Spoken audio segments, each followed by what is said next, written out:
Welcome back to Naruto November. We are now on part 4 of this month, the 4th arc, the search for Tsunade. After the last arc, Orochimaru attacked the village. He tried to invade with the help of the sand and the sound villages, and it failed. But he did manage to kill the 3rd Hokage in the process. So they need the 5th Hokage now, because right now the village doesn't have a leader. They were just attacked, so they're kind of weak and vulnerable at the moment. The logical choice from the characters that we know already is the most powerful ninja around, Jiraiya, the one of the legendary Sannin. He's like, no, I would not do a very good job of this. He's like, but there is somebody else who could do the same thing, and if I find her and bring her back, you're not gonna make me Hokage. It makes sense that he couldn't be the Hokage. I personally wouldn't trust him with a pet rock. Nope. He's a really funny and kind of entertaining character, and he's very strong. Like he has the strength and the power to be the Hokage, but he does not have the maturity level to do it all. Jiraiya decided to go out and find Tsunade, who is the 3rd Sannin we have yet to meet. So when he goes out, he decides to bring Naruto with him to train underneath him. But there's actually a bigger reason why he's bringing Naruto with him, and that is because in this episode, or this arc, we learned that there is a super secret evil organization called Akatsuki that is actually after Naruto, likely to capture the demon fox inside of him. That's inside of him. And we don't know why. We get to meet Itachi? Itachi. Did you say Hitachi? We get to meet Itachi, Sasuke's brother. And then the other guy, I can never remember his name, but he's like a shark dude. You can tell that they're very strong, very intimidating characters. They wear these like robes, and they have like these collars that kind of go up and around their necks. They're just kind of snooping around the village at first, and then they get found out by some of the other like Jonin level ninja. And they go to kind of like ambush them as they're leaving the village, like, hey, what are you doing here? Because they know that they're outsiders and they're not supposed to be there. And we get to see them have a little fight. We get to kind of see the power of Itachi. His Sharingan morphs into a more powerful version that basically allows you to trap somebody in a nightmare where time passes at a different rate. It gives him like this really powerful kind of unique style of genjutsu. Basically, he just activates it, and if you look into his eyes, you get trapped in it. Kakashi ends up getting trapped in it for how long? 7 years? 7 years. 7 years of straight torture. But then Guy shows up to save the day, and this is kind of a really cool badass moment for Guy. He's like, I can fight him by looking at his feet.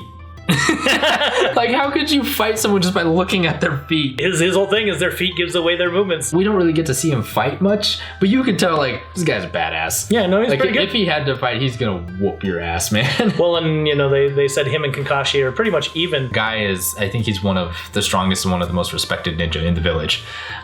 Even though he's just basically doofus of a character. And so while Naruto and Jiraiya are out kind of on their journey to go find Tsunade, Itachi and the other guy, they follow them. And then Sasuke finds out that Itachi is in town. At the very beginning of the series, Sasuke mentions he wants to kill a single man. Itachi is the man he is talking about. So he ends up chasing after them so that he can go fight his brother. He wants to kill him like now, even though he's clearly not ready. Clearly. He thinks he's ready though. He's like, I want to try. Sasuke is just kind of like a cocky character sometimes. Like, he thinks he can do anything, like he thinks he's ready for this, and he's just clearly not. He's really impatient. I understood why he does the things that he does, but I don't see you know, the reason for it. What happened in the past, we come to find out, is that Sasuke is also an orphan. His entire family ended up being murdered by his brother Itachi, and not just like his parents, like his immediate family. It was his entire clan. The entire clan. So there's only 2 of them left now, Sasuke and Itachi. So at a certain point, Itachi and Sasuke do end up fighting because the Akatsuki members, they end up tracking down Naruto, and they're about to like kidnap him because Jiraiya is off doing research. But then Sasuke shows up and he's like, I'm gonna kill you. He tries using the Chidori, which ends up just blowing up an entire room. Yeah, and it doesn't go well. Like I said, no. Sasuke's not ready. He just constantly overestimates himself. He thinks that he's stronger than he is. Like, his brother Itachi like whoops him again, but he doesn't kill him again. No, he lets him live again. He says something along the lines of like, you're weak because you don't have enough hate. It's almost like Itachi is daring Sasuke to kill him. Like, it's weird that he won't kill his brother. He killed everyone else, like, without hesitation, but he will not kill his brother. And then Jiraiya shows up and saves the day, and then they continue on their search for Tsunade. Jiraiya's got to do information gathering. Yeah, he has to go gather information. With Naruto's money. But he... Pervy Sage. Pervy Sage! Naruto calls him Pervy Sage all the time, and Jiraiya hates it, and it's hilarious. The best part is, he's not wrong. He's not wrong. And in the meantime, he's making Naruto train. Mm-hmm. And Naruto gets to learn a new jutsu. Rasengan! What is the Rasengan? It's a swirling ball of chakra inside the hand that spins really, really fast, that when you push it against something, it basically creates a hole in whatever you touch with it. It's kind of like a tiny, like, hurricane in your hand. So this technique, apparently, it doesn't require symbols. It's just like a ball of chakra in your hand, which makes it perfect for Naruto because he sucks at doing actual ninja things. I don't know why Naruto doesn't learn the basics. He knows all these really crazy advanced things, but he can't do something as simple as just a normal clone. It's like he knows how to do calculus without knowing how to do algebra, but not like 2 + 2. I think this is one of the few times where we really get to spend a lot of time seeing him like train and work at something and like really struggle to do it, and it kind of shows his work ethic really well. He's in constant pain. He can barely move or function or do anything. But he'll still get up in the morning and go right back at it. Meanwhile, Jiraiya's off getting drunk and hanging out with the sexy, scantily clad ladies. You know the funniest part though? He's actually doing research. It's a very known tale that drunk men have loose tongues and will tell women things. He doesn't seem to like doing it. He'd rather be doing the fun things. The fun things with the women instead of the... But like he understands his responsibility and the task he's been given. And he they eventually track down Lady Tsunade. She's almost as big a mess as Jiraiya is. She's like addicted to gambling. She's massively in debt. Like a chronic gambler. Yeah, she's a chronic gambler. She like has lost so much money. She owes all these debts to all these people. Like the loan sharks. She owes all the loan sharks. She's always like running and hiding from them. When you look at all three of the Sannin, they're all kind of messed up somehow. I'm like, Jesus Christ, no wonder no one becomes a Sannin. Look what the heck happens to you. Tsunade, she looks like, a young woman in her 30s, kind of in her prime. 20s, 30s. Jiraiya points out to Naruto that they're all 50 years old. And he points out that she's not going to look old. She's going to look like a young woman because she's really vain and she's insecure about her looks and her aging, and she wants to like always look youthful. I think it's hilarious that like both her and Orochimaru are really concerned about like aging and like their mortality and stuff like that. And Jiraiya's just over here like, meh. What did you think of Tsunade upon meeting her? She's very scary, but in a different kind of way than all the rest of the characters. Very strong-willed, opinionated, who will yell at you and scare you into submission. And then she has her like protege, I guess, Shizune, her protege there, and then their pet pig Tauntaun, their little pig Tauntaun. She was very similar to Jiraiya in the sense that when they met her, she had no interest in being the Hokage. She's just like, it's too much work. Like those ninja days are behind me. Tsunade's like, she's a Sannin level medical ninja. And she's the one that kind of pioneered the whole medical ninja field for the Leaf Village. She's kind of like this bitter, kind of reclusive person almost, and like the reason I think she gambles is to like hide from her past and what happened, because she has a really tragic backstory. I think when her younger brother died, that's what spurred her to become a medical ninja. Her boyfriend, her lover, or whatever, died. She was there and she tried. He died in battle already. He was in her squad, and he got like mortally wounded, and she was trying to save him. She couldn't save him, and I think that really messed her up, that like even with all these skills she had acquired, she couldn't do anything to help him. She's definitely kind of rude and everything, and very kind of standoffish and off-putting, but like you understand why. And then she meets Naruto again with his magical powers of charisma and loudness. He kind of reminds her a lot of her younger brother, of her boyfriend, and it stirs up something kind of weird inside of her because she hasn't met anyone like that. And what it is like both her younger brother and her boyfriend both wanted to be the Hokage. Now she's meeting this other kid who's very much similar to them. It's like, I'm going to be the Hokage. I want to be, the strongest, the leader of the village. I want to protect the people I care about. No, she very much is kind of like remembering things that she didn't want to remember. She had been out gambling and traveling the world to forget these things that have happened. Funnily enough, Jiraiya's vices, like the drinking and the ladies, has nothing to do with his traumatic past. He just really likes it. I'd party with him. It'd be a great Jiraiya time. Sounds like a good time. She ends up making a bet with Naruto. Naruto said that he'd been learning the Rasengan. And she was just like, you can't learn that. And then Naruto's like, well, you know what? Give me 1 week or some ridiculous timeline. It's like, oh, mastered this technique. And she's like, if you do that, I will give you this necklace. That really meant something because that necklace was important to her.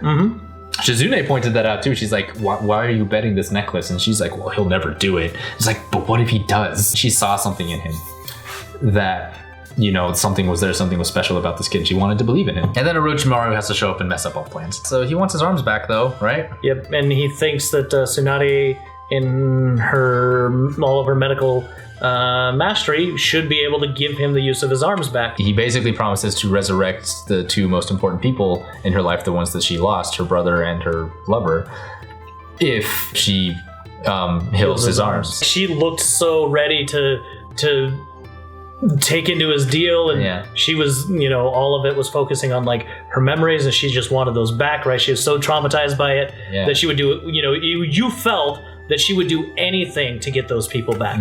And that included, you know, betraying the Leaf Village. Part of me was just like, you can't do it, you can't do it, you can't do it.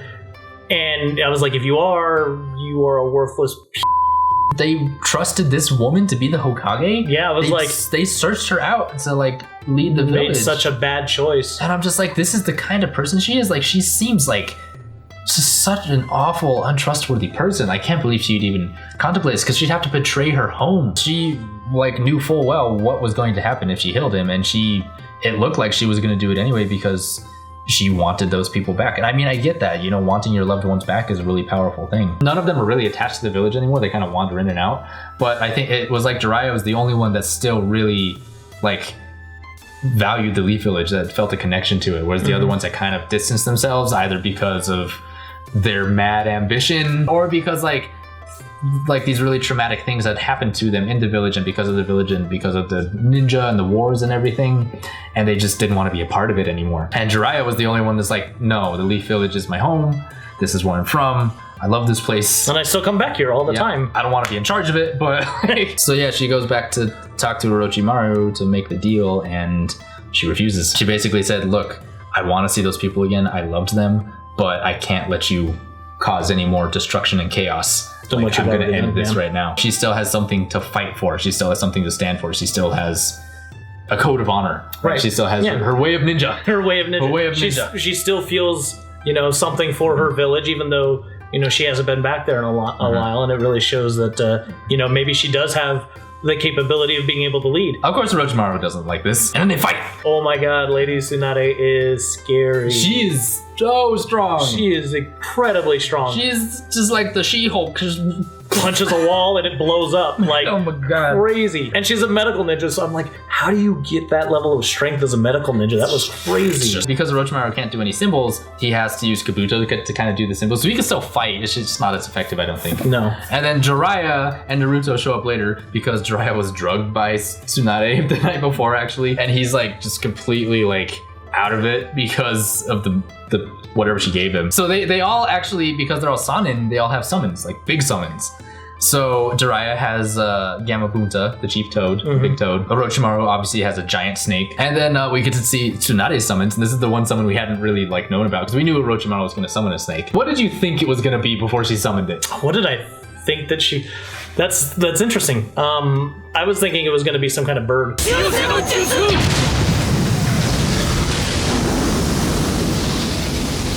She summons a slug. It's a giant slug. A giant slug that breaks apart into that can break apart into a million little slugs that recombine. It's crazy. She has the weirdest summon. Out of all of them, yeah. I remember the first time I saw it, I was like, oh boy, summon. What the is that? I was like, how do you even fight as a slug? Like, how does that thematically make any sense with her? So those are the three summons, and they all fight each other. We get into a big summon battle. It's awesome. Meanwhile, Naruto and Shizune are fighting Kabuto. In the heat of the battle, Naruto, who's been spending all week trying to learn the Rasengan, he finally figures it out, right? In the middle of battle, as he always does. He figures out how to use his shadow clones for like a useful purpose. Something that just doesn't go poof, poof, poof. Yeah, I kind of think that's cheating. Using your clones of yourself to do the same thing. But I mean, he's also 12, 13. I think one day he will learn how to do it without the shadow clone. I hope so, because that'd be stupid to have to use the shadow as like clones all a the time. full-grown ninja is like, all right, shadow clone, do your thing. So he learns the Rasengan and he gets to use it on Kabuto. But Kabuto gets up, and I guess Kabuto has like this weird regeneration powers, and then all of a sudden he stops and he's just like, oh wait, maybe not. And it's just, I think that was a really awesome way of showing how destructive the Rasengan is, because even with his healing regenerative chakras, it was not enough to stop the damage from the Rasengan. But Naruto almost dies in the process. Tsunade has to heal Naruto before basically his heart stops beating. It's at that moment when she decides to be the Hokage, because she sees this kid on the ground. And he also came to fight for Tsunade when he didn't need to. You know, she didn't ask him to fight, and you know that's what he had chosen to do. Yeah, she was like amazed that he would like fight this hard and put his life on the line for her, and she respected the heck out of that. And ta-da! That's how we get the 5th Hokage, right? I think this arc was the only one where we get like kind of almost a full arc to kind of really learn about a character. They did a really good job, I think, sort of fleshing her out, because when we first meet her, she's not very likable. One of the things I didn't like about this arc was, so in the third one, the 3rd Hokage like basically chopped off the soul of Orochimaru's arms, essentially his essence. So he can't do jutsu, but yeah, in this arc, he's still able to fight through Kabuto, and I'm like, doesn't that defeat the whole purpose? They definitely made it seem like, you know, Orochimaru could still fight, and it even made it seem like he still had, you know, a little use of his arms, even if it wasn't much. Yeah, I didn't like that, because he's supposed to be severely handicapped at this point, but he's still like almost beating the other two, and I'm like, it almost made the other two at times seem weak. I also didn't like that there wasn't a lot that Shizune got to do. And when she did do stuff, she didn't seem like that strong, that capable. Yeah, I'm just like, what the heck? You're freaking Tsunade's like protege. You're her pupil, and like you can't do squat. Almost kind of like the Sakura complex. Like she's there, but she doesn't do anything. She's not as bad as Sakura. Not as bad as Sakura. Yeah. No, Speaking of which, thank God she wasn't in this very much. Oh, jeez, she was barely in this arc at all. All of her stuff is visiting people in the hospital. Yeah, after the Chunin exams and the big battles. I did like kind of the bond that she formed with Lee in the hospital. I think Sakura has a habit of just being really harsh to people up front and then eventually softening up to them. Because she's really harsh to Naruto all the time. She's so mean to Naruto. All the time. So mean to him, but then she gushes over Sasuke. Sasuke's just rude. He's called her annoying more than once. He's not wrong. He's not wrong. But I mean, like, still. straight to her face, and she's like, but I still love you. Please come back to me. I think of all like the main arcs in this series, this is probably the weakest one, to be honest. I think so. It was good. I mean, it was a necessary arc because they had to kind of establish a new Hokage. And, you know, we all assumed that it was going to be Jiraiya because that's the obvious choice, but then no, there's another person we have to meet. Not quite as good as the first 3 arcs, but it was good. I enjoyed it. There was some good stuff in there. Anyway, that's it for this one. Thumbs up. Thumbs up. Thumbs up. Good stuff. Thank you so much for watching. I appreciate every single one of you. Narutovember is still going great, still going good. This arc, like we said, it's not as strong as the other ones. I think it feels a little fluffier and more lightweight than the other arcs, but it's still really good. We're still introducing new characters, meeting new characters, and up to this point, all the other side characters that we met have been awesome. So that's one of the strongest things about this show. It has amazing, wonderful side characters. The fact that I can name every single one of them without having to think too hard about it is a really great testament to this show. So good stuff still. Anyway, if you enjoyed this content, be sure to hit that like and subscribe button down below. You can also head over to Facebook and to Twitter and follow me on there. And as always, if you want to know your flicks, you know where to click. Thanks for watching, guys. I'll see you all next time.